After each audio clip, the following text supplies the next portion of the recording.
starts falling apart in your 40s. I remember saying that to you now. Shit starts to fall apart in your 40s, and I'm here to tell you it's true. This year, I am going to be 42 years old, which means I am now really in my 40s. Like, you know, the last couple of years, I was like just starting to creep into my 40s. This year, I can say I'm in my 40s, right? Now, I know that people are like, oh, it should be about well aging and you should be so lucky, you know, to be in your 40s. And as you get older, you know, you're so full of wisdom and everything. This is so true. I'm so grateful to be here and to feel healthy and to feel like I look good, especially for my age. But I think it's okay to acknowledge that you're changing in your 40s. And I actually think people don't allow women, especially, to talk about how scary it is to age as you start to get into your 40s and your 50s and your 60s.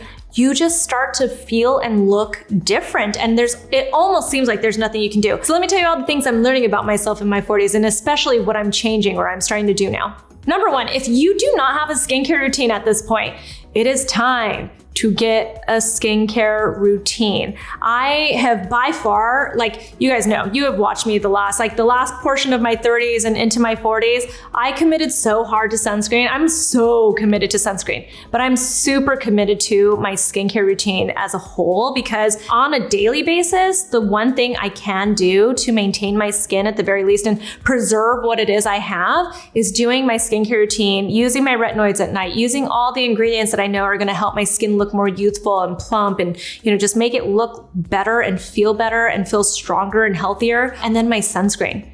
I am committed to my sunscreen. So if you have not figured out the right skincare routine at this point, it is time. I don't know what you are waiting for, but if you know your skin at this point and what you can tolerate, it's time to start to push things a little bit more. I mean it, like the goal honestly is to use your retinoid every single night. The higher the better if you can tolerate it. Like for me, I have tried it so many times now.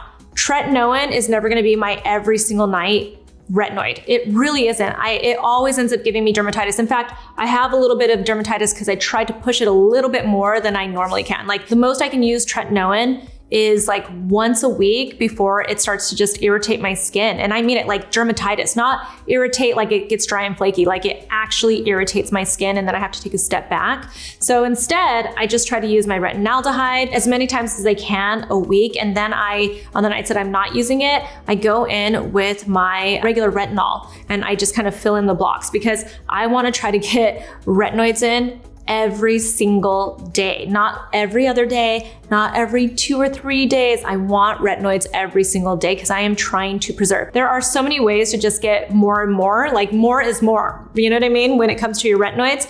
I also am a big fan of what I call the power move, which is what would make a lot of people gasp. Especially if they follow skin cycling. But, you know, again, I'm in my 40s. I'm not in my 20s where my skin already looks really good and I don't need to push it, right? I'm not in my 30s where I'm just starting to see the signs of aging. I'm in my 40s where I am aging. Every morning I wake up and I'm like, woof, looking a little tired there, even though you got a lot of sleep. Got to do something about that, right? I feel like I need more and more help. In all aspects of my life, I need a lot more help. Everything's just slowing down. So what I call the power move is basically when I use active ingredients that traditionally people would tell you are too strong to use together and could irritate your skin. They absolutely can irritate your skin. But if you can use them together, you're in a really good place. And that combination to me is glycolic acid with retinol. If you can use your glycolic acid and then go in with your retinoid, you are so solid. You are winning the game. I know, controversial. Do not get upset about this. There is some truth behind this. If you can use them together, especially at the higher percentages, and use them more often, then you're gonna get better anti-aging results or well-aging results, whatever it is that you wanna call it, right? Glycolic acid around 10% or higher, especially at a lower pH, so it can actually work on your skin and penetrate it, doesn't just exfoliate your skin, it stimulates collagen. It stimulates collagen because it's actually stimulating fibroblasts in your skin. And that is what leads to that collagen production. So using an ingredient like glycolic acid on a regular basis in these higher levels and using your retinoids, again, at the higher levels, whatever it is that you can do. For me, again, I can't really go balls to the wall with prescription tretinoin, but I definitely try to go as far as I can. This is where it comes down to knowing your skin and knowing when you've pushed it too far. If you're starting to push it too far, you have to know when to pump the brakes and take a step back a little bit so that you know exactly the level that you're gonna be at and that you're gonna be comfortable at. But to me, if you can use glycolic acid and your retinol in the same routine, then you are golden. It is absolutely doing more for you. More is more again in this case. Like I said earlier, I have committed to my sunscreen over the last few years. I think that committing to your sunscreens with your antioxidants is also a big deal because your antioxidants work hand in hand with your sunscreen. I think we've put too much stock into antioxidants like vitamin C, for instance, being brightening ingredients, which they do have that effect, that brightening effect. But what they really do is they help your sunscreen work even harder to protect your skin from external factors. So you want to make sure that you're also getting your antioxidants in your skin. I am obsessed now with peptides as well, finding the right peptides and the right peptide products. I think that we've got a little ways to go when it comes to the right peptide products, because sometimes peptide products are really just hydrating your skin. I think that the more research that is done and the more peptides become popular ingredients in skincare, I think we're gonna see more and more. Everybody was really into the antioxidant serums for anti-aging, and I still think that they, are necessary. But now I think we're gonna see that shift into peptides for anti-aging, like true anti-aging. And so I'm all about finding those kinds of ingredients. I'm really paying attention now to the ingredients that you need for, aging and to really preserve. I also truly believe that the way you look on the outside is also dependent on how you feel and look on the inside, right? So I'm all about trying to stay on top of my health, be a little bit better about that. I absolutely am guilty of neglecting my health a lot. You guys have heard me talk about how I have autoimmune diseases and stuff, and sometimes it just gets so exhausting to stay on top of it. But I see the difference if I don't take care of my thyroid, if I'm not taking care of, getting my B12 injections and doing all the stuff that I'm supposed to be doing and using all the supplements that I actually need because my doctor has told me I need it, then I can immediately see the difference in my skin and also in the way that I feel. There's always that correlation between the way you feel and the way you look. And as you get older, as you enter your 40s and you really start to see all of these changes happen faster, I think that, it becomes more and more important to you. So taking your supplements is also really important if you need those supplements. Next, I really don't drink anymore, especially. I've never been a big drinker. In my 20s in New York City, my early part of my career, I probably drank the most in my life. Everyone's like, I drank a lot in college. In college, I was actually pretty chill. That was because I was too vain. I didn't want to look ugly because it makes me look hot and sweaty and red and everything. I don't feel good.